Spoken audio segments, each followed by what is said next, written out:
유가는 2분기까지도 계속 좀 강세를 보일 수밖에 없고 전쟁이 끝나도 5개월에서 6개월 정도는 영향을 주겠죠. 이란은 가장 최대 가스라인 사우스파스라고 있습니다. 여기를 이제 공격당했거든요, 사실은. 저는 이 사우스파스까지 건드렸다는 건 상당히 조금 안 좋아요. 실상을 까보면 저희는 아직도 비축유를 쓰고 있고 저장된 원유를 쓰고 있기 때문에 그걸 체감을 못 하는데, 근데 이제 그건 한 달보다 두 달이 긴 것든 길고 짧으면 짧은 거잖아요. 근데 문제는 뭐냐면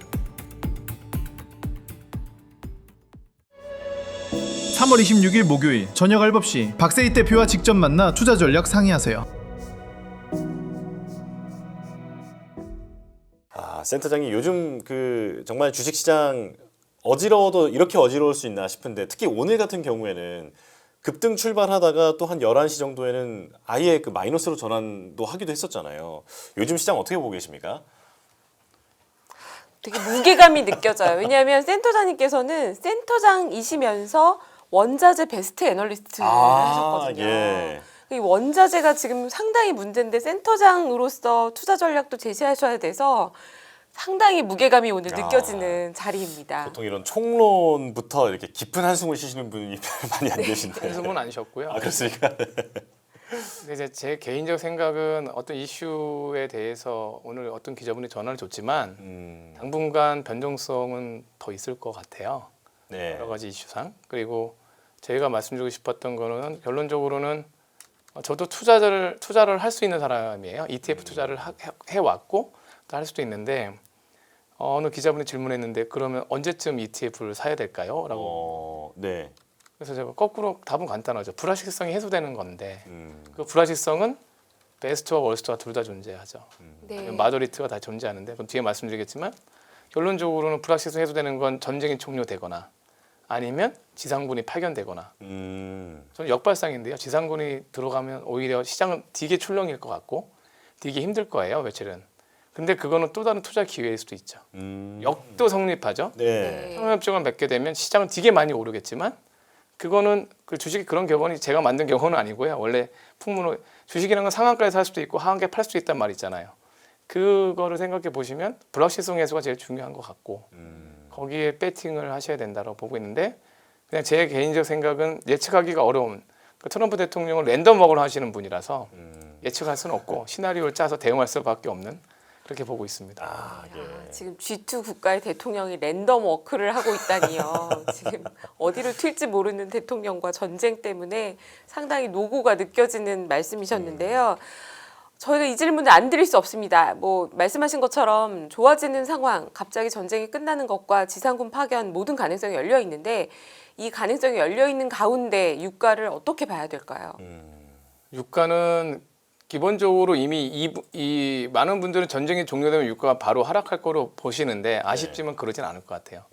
유가는 2분기까지도 계속 좀 강세를 보일 수밖에 없고, 그 다음에 심리적으로 선물 가격이 빠지면서 3분기 중에 조금 하락할 것 같은데요. 잠깐 화면을 보시면 저희가 기존에 추정했던, 전쟁 전에 추정했던 유가는 그 회색으로 나와 있습니다. 그러니까 네. 2분기, 3분기가 계속 유가가 하락할 뻔 했었어요. 그래서 저희가 골디락스처럼 주가가 되게 좋았던 거고요. 그런데 아시겠지만 이미 3월에 전쟁이 나면서 저희 예상을 완전히 틀었고, 그래서 이게 평균 유가거든요. WTI 평균 유가니까 100불 넘게 갔다는 얘기겠죠. 네. 근데 저희가 고민하는 건 결국 3분기 유가입니다. 2분기 유가는 받아들여야 될 것 같고 3분기 유가를 90불 내외까지 또 올려야 되냐 마느냐의 문제인데, 여기서 이제 저희들이 조사한 자료가 좀 있는데, 사실은 많은 피해를 입었던 정유 설비나 뭐 가스 설비를 제가 일일이 좀 계속 조사해 봤어요. 지금 표가 글씨가 작아서 매는 죄송한데, 요 뭔가 좀 되게 많죠. 네. 뭔가 좀 되게 많은데 이걸 그냥 정리를 해버리면 위에 이겁니다. 정유 설비라는 게 뭐냐면 원유를 정제하는 설비잖아요. 정제 설비가 지금 현재로서는 어제까지 325만 배럴 퍼 데일리 정도의 설비가 지금 정상 가동을 못 하고 있어요. 그게 전 세계 에너지 정유 생산 능력의 약 2.2%입니다. 그러면 2%밖에 안 되네라고 얘기하시잖아요. 네. 참고적으로 지금 정제 마진이 1분기에 되게 좋았어요. 2월까지도. 이게 왜 그러냐면 쉽게 말하면 에너지 수요, 그러니까 원유 수요는 한 1억 2,500만 배럴 정도 되는데 정제 설비는 1억 4,500만 배럴이었어요. 그러면 여유가 있으니까 그것도 뭐 충분히 공급이 남네요 했는데 전기 부수를 아셔야죠. 그러니까 1억 4,500만 배럴 곱하기 0.9를 하셔야 돼요. 10개 중에 하나는 항상 쉬고 있으니까요. 그러니까 그런 쪽으로 타이트가 되게 맞는 거죠. 근데 이 와중에 300만 배럴이 중동 쪽에서 없어진 거잖아요, 단기적으로. 그러면 이 부분에 대한 거는 계속 수급이 타이트할 수밖에 없는 거고. 그래서 지금 원유나 아니면 에너지 가격 모두 좀 문제가 좀 있을 것 같다고 보고 있고요. 또 하나는 이거는 아마 김현매 사회자님도 아시겠지만 그런 격언이 있어요. 사우디아라비아 반도의 밑은 물 아니면 원유예요. 파서 둘 중에 하나는 원유 아니면 물이 나오는 거고. 네. 근데 안타깝게 이란은 가스가 많아요. 가스 위의 나라거든요. 그래서 이란은 가장 최대 가스전이 사우스파스라고 있습니다. 여기를 이제 공격당했거든요, 사실은. 그러니까 저는 이쪽을 공격했다는 거에 대해서 매우 치명적으로 보고 있어요. 네. 하르그섬까지는 안 하겠지만 지금도 하르그섬에서는 매파와 비둘기가 존재하고 있던 거 아셔야 됩니다. 그러니까 지금 이 사우스파스까지 건드렸다는 건 상당히 조금 안 좋아요. 그리고 특히 우리 카타르 쪽에 있는 여기 라스라판이라든가 이런 쪽은 우리랑 직접적으로 수출 장기 공급 계획을 맺었잖아요. 그러니까 이 부분들이 일본이나 우리나라처럼 섬나라처럼 돼버린 우리나라. 우린 반도국이니까 이미 섬나라처럼 돼버린 거고. 이거는 전쟁이 끝나도 5개월에서 6개월 정도는 영향을 주겠죠. 5개월에서 6개월. 다만 보세요. 우리가 옛날에 유가가 100불 이상 간 적도 많았어요. 네. 근데도 주가도 좋았어요. 왜냐하면 결론적으로는 어떤 이벤트가 사라지고 고유가를 받아들일 수 있는 수요의 회복, 경기 회복만 있으면 유가가 100불이어도 전혀 문제 없다고 보거든요. 근데 우리가 유가 100불을 두려워하는 이유는 경기는 리세션처럼 안 좋아지고 웅크리고 있는데 유가만 올라가니까 싫어하는 거잖아요. 네. 제 말은 5, 6개월 동안 유가가 높더라도 제발 전쟁이 좀 안정화되면 주식시장은 크게 급락을 하더라도 서서히 회복할 수 있는 여지가 있는데 제일 안 좋은 게 이것도 저것도 아닌 것처럼 불확실성만 2, 3개월 가버리면 이거 되게 애매해지는 거거든요. 그래서 뭐든지 결단이 좀 나와야 될 시점은 이제 3월 말까지니까 또 다음 주가 변곡점 같아요. 뭐 원래 의회 승인을 받으려면 3월 안에 또 추가적으로 해야 되고 그래서 5일 휴전을 좀 했으니 근데 또 제가 이런 말씀드리긴 뭔데 항상 아까 랜덤워크 얘기했지만 그 트럼프 대통령의 역사적인 배경을 보면 5일 휴전 시에 갑자기 호르무즈에 해병대 상륙할 수도 있다는 생각이 들거든요. 갑자기. 네. 하르그섬은 제 말 안 하겠습니다. 하르그섬 하는 순간 진짜 그 이란이 유정을 다 불태울 정도로 격노할 수 있기 때문에 그렇게 되면 진짜 유가는 되게 불안정해지겠죠. 아, 네. 그러니까 이제 그러진 않길 바라는데 그래서 하르그섬을 지금도 국무장관은 침범해야 된다고 얘기했고 이런 그 국무장관이 경제 재무장관은 베센트는 말리고 있거든요. 근데 이게 또 재밌는 게 저는 결론적으로는 그때 왜 일기 때 트럼프 일기 때도 강경파가 막 무역 전쟁 하다가 베센트가 랩업을 했어요. 네. 타코는 아니겠지만 그러니까 왜 그 얘기 드느냐면 저는 언론에 베센트가 등장을 안 하다가 많이 등장한다는 거는 협의의 가능성이 높은 거니까 일단 그것도 좀 암시적으로 베센트가 많이 나오냐 아니면 국무장관 많이 나오냐에 따라 좀 달라지니까 그것도 좀 보셔야 될 것 같고요. 일단은 이 설비에 대해서는 그렇고 이 화면이 좀 너무 어두워서 정말 송구한데 제가 블룸버그를 한번 했더니 정말 중동이 이렇게 껌껌하진 않지만 지금 이게 열쯤 여기 바다예요. 이게 호르무즈 해협이고 지금 보면 이쪽이 다 사우디아라비아, 오만, 카타르, 오만 이렇게 되는 이쪽이 다 라인 쪽으로 다 공격을 받았잖아요. 네. 지금 이쪽도 계속 공격을 받고 있는 거죠. 그러니까 이 양쪽이 모두 추가적인 공격 대상이 충분히 많아서 솔직히 말씀드리면 불안한 상황입니다. 제가 그 센터장님이 전문가셔서 사실은 진행자로서는 질문 드리고 답변 듣는 게 더 맞지만 오늘은 저희가 10수년 전에 같이 일했던 사이예요. 아, 예. 저희 팀장님이셨거든요. 그때 마침 저희가 셰일가스로 관련해서 컨퍼런스도 하고 합니다. 그때 당시에 기억하실지 모르겠는데요. 제프 커리라고 골드만삭스에서 원자재를 담당하는 매우 유명한 애널리스트를 기억나요. 예. 연합인포맥스와 함께하는 행사에 저희가 초대를 오셨어요. 했었어요. 맞아요. 기억나요. 그분이 지금 좀 더 연세가 당연히 드셨는데 제가 이 원유 시장에 관심이 많다 보니까 유튜브를 찾았어요. 그런데 그분이 마침 딱 나오시는 거예요. 지금 칼라일이라는 유명한 사모펀드 운용사에 계신데 100불도 미스프라이스다라는 거예요. 그러니까 무슨 얘기를 하냐면은 지금 언론에 나와 있는 것보다 걱정스러운 것은 지금 정유 설비가 전체 생산 능력의 2, 3% 차질이 생겼다 말씀해 주셨는데 원유 생산 시설의 차질이 지금 다른 분이랑 같이 얘기하는데 한 1억 1억 배럴 중에 전체 배럴 중에 1,000만 배럴을 넘어서고 그런 있다. 가능성은 있죠. 네. 그렇게 되면은 사실 지금 100불도 미스프라이스다. 그러니까 오히려 더 올라갈 가능성이 있다라는 거 한 가지를 말씀하셨고요.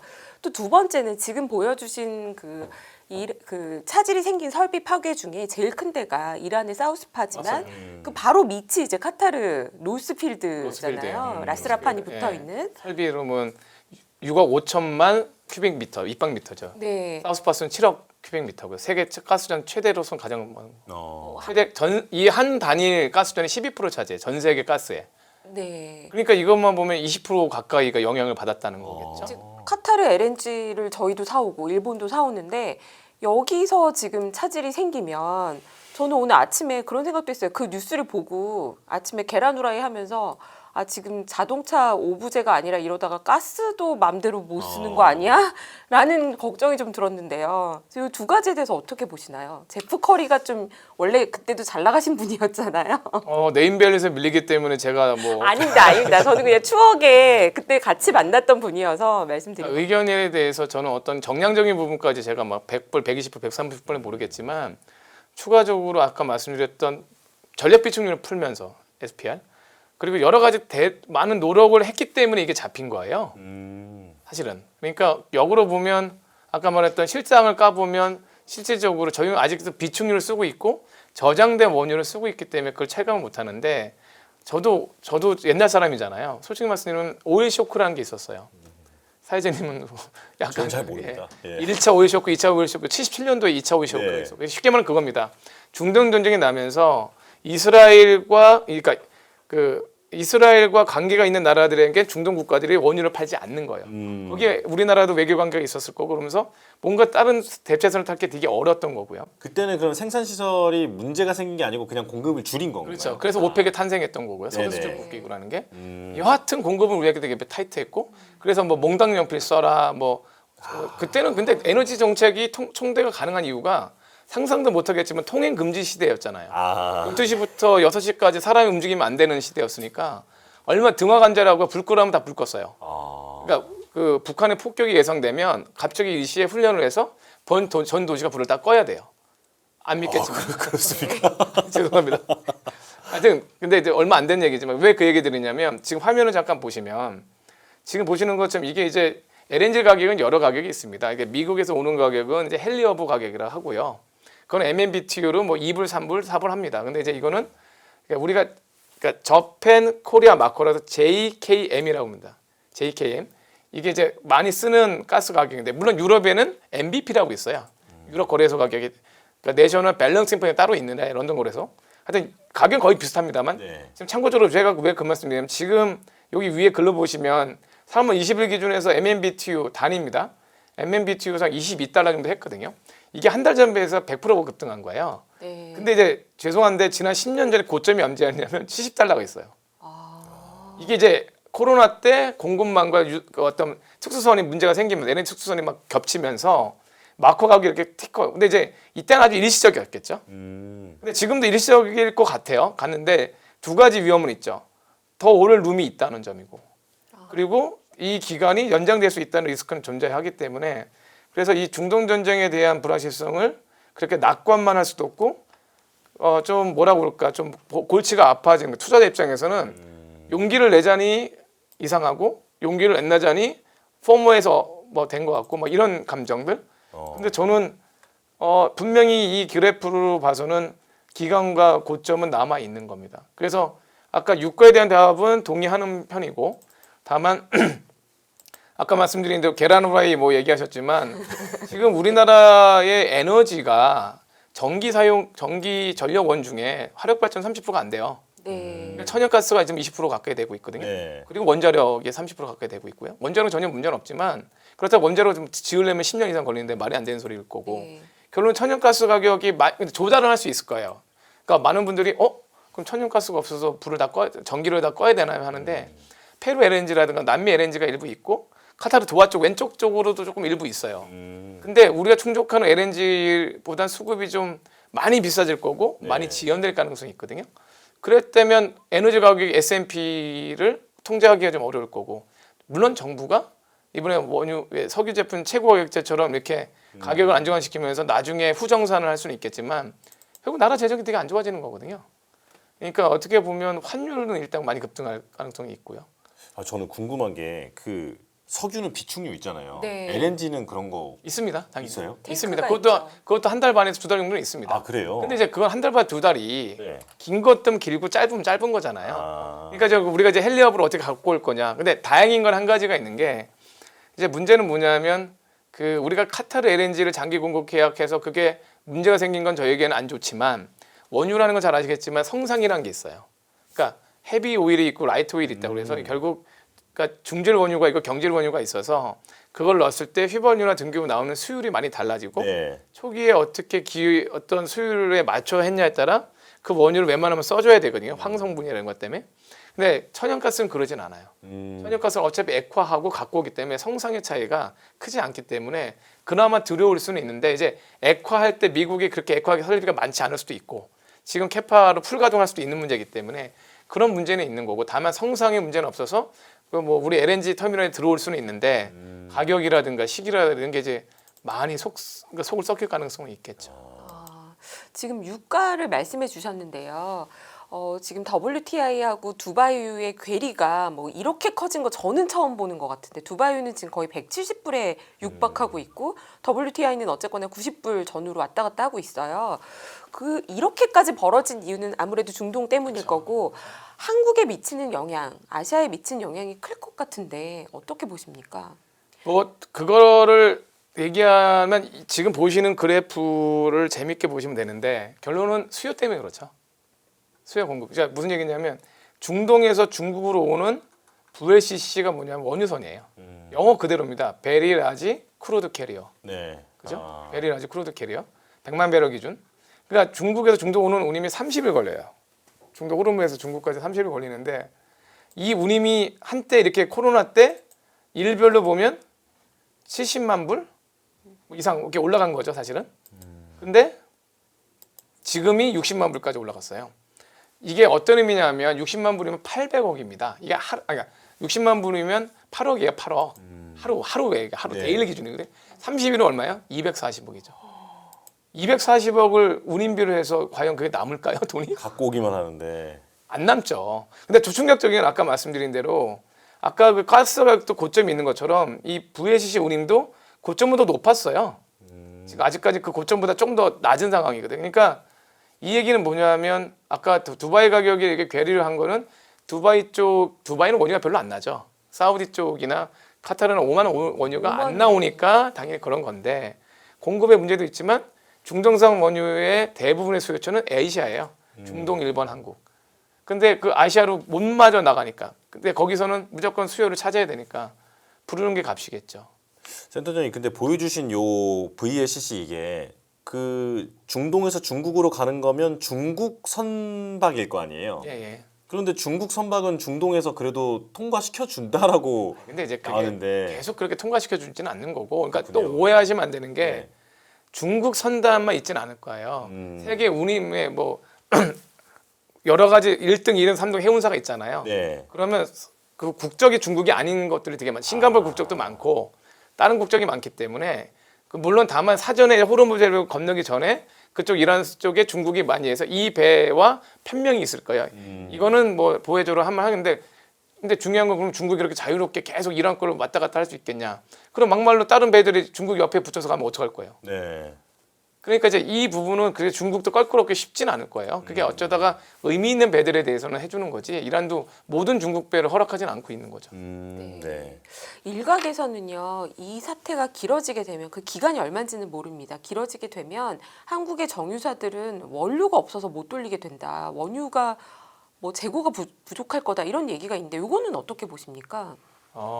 절반은 맞고 절반은 틀린 얘기인데 이제 우리나라 전제 설비가 한 370만 배럴 정도 돼요. 우리나라 전체 전개 설비가. 예. 근데 그 중에서 만들어 절반은 수출하고 절반은 내수로 쓰니까 우리나라 1년 하루에 쓰는 석유 제품의 수요가 한 180만 배럴 정도 되시면 된다고 그래요. 그러니까 이론적으로 보면 정유사는 50%만 가동해도 내수는 돼요. 네. 그래서 일부 정부가 석유 제품 수출을 좀 막아야겠다고 생각하는 게 그런 거죠. 수출하지. 그러니까 우리나라가 주로 싱가포르 지역으로 석유 제품 수출합니다. 그래서 그쪽에 동남아나 일부 중국에 휘발유 등유용으로 수출하고 있는 거죠. 근데 이제 말씀하신 대로 그러면 50%만 하니까 중동산 원유를 우리가 60% 쓰고 있고 65% 정도, 60에서 65%. 그다음 주위 중동산을 30에서 35% 쓰고 있어요. 동남아, 남미, 뭐 미국 이렇게 쓰고 있거든요. 그러면 조금 더 구해서 어떻게든 더 구해서 하면 50%는 채우니까 될 것 같은데 그게 또 만만치는 않아요. 그러니까 겨우 타이트하게 맞을까 안 맞을까 할 것 같거든요. 지금 180만 배럴. 솔직히 말씀드리면 수율 때문에 라이터 오일을 막 투입하기가 좀 껄끄러워요. 그러면 기계가 어떻게 트러블을 할지 모르기 때문에 그래서 웬만하면 썼던 그러니까 황성분과 그런 이런 기준에 맞게 좀 웬만하면 쓰려고 할 거고 그럼 구할 수는 있겠죠. 저쪽 어디 뭐 중동 어디에 아니 남미 어디에 있는 걸 그러니까 이제 그럼 다 원가 상승이잖아요. 네. 그러니까 제가 보기 극단적으로 우리가 뭐 전기를 끄거나 자동차를 운전 못하거나 이 정도까지는 아닐 거 아니에요. 그런데도 제가 솔직한 심정은 만약에 최악의 경우 이것이 몇 개월이 돼서 문제가 되면 오늘 나왔지만 공공기관은 모부제를 네. 진짜 할 것 같거든요. 자율. 근데 민간은 자율인데 네. 좀 지나면 민간도 오부제를 강제할 가능성이 있고 추가적으로 12시부터 이후부터 6시까지는 통행 금지는 아니지만 비로 불급한 뭐 주세훈 얘기하자면 술집이라든가 네. 뭐 이런 유흥업소나 이런 부분은 전면적으로 금지를 할 수도 있는 거겠죠. 아니 뭐 유럽 일부는 밤에는 냉장고를 꺼라. 예. 그런 지시도 아니 밤에 냉장고를 끄면 다 녹지 않나요? 그러니까 그 천연가스가 술- 부족하니까요. 그 술 저장한 냉장고만 밤에 끄라는 지시가 있다 이러더라고요. 술은 뭐 안 드시면 되죠. 네. 고통은 오히려 분담해야죠. 유럽은 러시아 우크라이나 사태 이후에 더 긴장하고 있는 분위기가 네. 더 빠르게 있는 것 같습니다. 근데 그러면요, 저희가 이제 시간 관계상 원유에 대한 거는 어느 정도 여쭤본 것 같은데 금 가격이 또 움직여요. 근데 올해 사실 많이 오르다가 갑자기 부러지듯이 하락하지 않습니까? 금은 전쟁에 원래 강하다고 많이 들어왔던 것 같은데 왜 금값도 하락하는 걸까요? 저도 사실은 좀 처음에는 좀 의아했어요. 그러니까 전쟁에 대해서는 금이 강하게 반응을 해야 되는데 계속 빠졌거든요. 지금 그래프 네. 보시는 것처럼 2월 28일 날 이제 이스라엘과 미국이 이란을 공격한 이후로 단기에 거의 한 20% 가까이 빠졌어요. 네. 그래서 이게 트라이언 수당 뭐 4,000불 초반까지 이게 어떤 의미인가 저도 좀 알아봤는데 여기 쓴 것처럼 제 개인적 생각뿐만 아니라 어떤 시장 컨센서스는 일단은 솔직한 심정은 금의 투기 수요도 꽤 있었어요. 금 ETF도 많았고요. ETF 판매가 꽤 있었습니다. 사실. 네. 저 또한 ETF를 판매했으니까. 음. ETF로 인해서 그러니까 웹도독이잖아요. 최근에 삼성전자의 상승도 보시면 ETF 중에 난 삼성전자 산 게 아니에요. 자, ETF 미래 성장주, 뭐 ETF 반도체, ETF 로봇 주사는 삼성전자 다 있는 거야. 그러다 보니까 삼성전자가 올라간 거잖아요. 그럼 마찬가지죠. 금도 뭐 금 안전자산 ETF 이런 게 금이 네. 있었겠죠.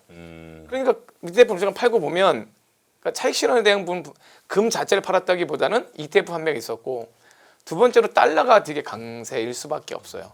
네. 그러니까 캐시 이스킹이 된 거고 그러다 보니까 금보다는 달러가 또 오히려 그러니까 뭔가 좀 단기적으로 위세를 보였는데 뭐 일부 이런 얘기도 있죠. 지금 중동의 항공 에어포트 편이 원활히 않다 보니까 금의 선물 실물 인도를 하기가 되게 껄끄러져요. 선물 가격도 무슨 얘기예요? 선물이라는 게 뭐냐면 사고 팔 때 선물 인도라는 게 원래 WTO에도 선물을 페이퍼웍을 걸어야다가 마지막에는 서로 받고 주고 하잖아요. 마찬가지거든 금도. 근원물 같은 경우에는 당연히 받아야 돼요 금을. 항공편으로 받잖아요. 근데 뭐냐면 이렇게 골프방가 워낙 크니까. 근데 네. 이게 또 어떻게 될지 모른다는 이유로 해서 금 선물을 매도하는 경우가 되게 많았기 때문에 그래서 이런 분들이 했는데 저는 지금 금 낙폭은 좀 너무 컸던 것 같고요.